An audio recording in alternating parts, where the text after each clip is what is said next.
Assalamualaikum warahmatullahi wabarakatuh. Perkenalkan, nama saya Ryan Maulana Irwansyah dari kelas 10-2.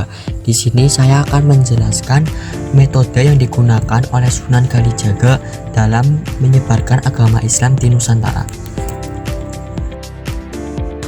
Sunan Kalijaga menyebarkan agama Islam dengan cara mengakulturasikan kesenian wayang kulit sebagai media dakwah.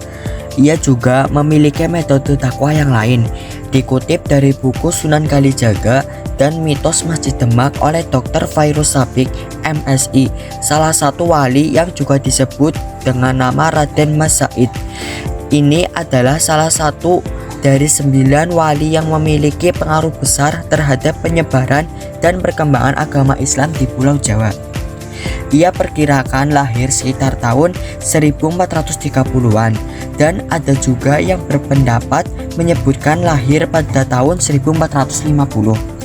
Dalam buku tersebut dituliskan bahwa ada beberapa pendapat mengenai asal-usul nama dari Sunan Kalijaga.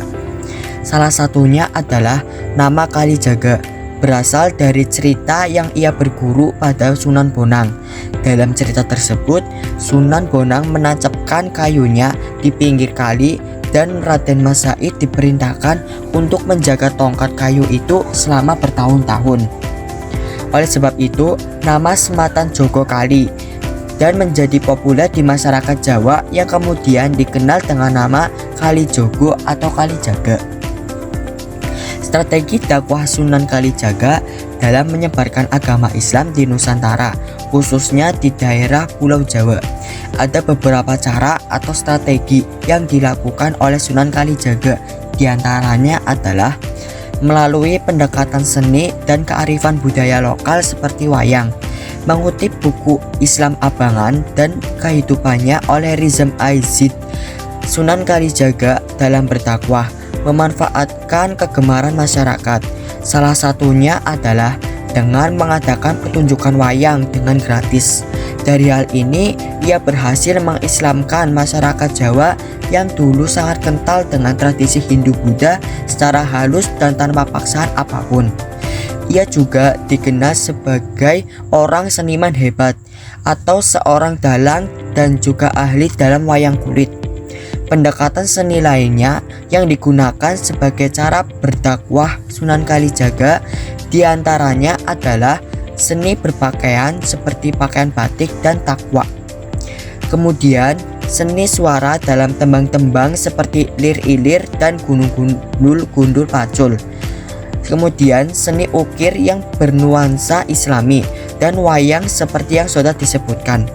Melalui pendekatan akulturasi budaya selanjutnya dalam berdakwah, Sunan Kalijaga juga memadukan unsur-unsur kebudayaan yang ada pada saat itu dengan budaya keislaman.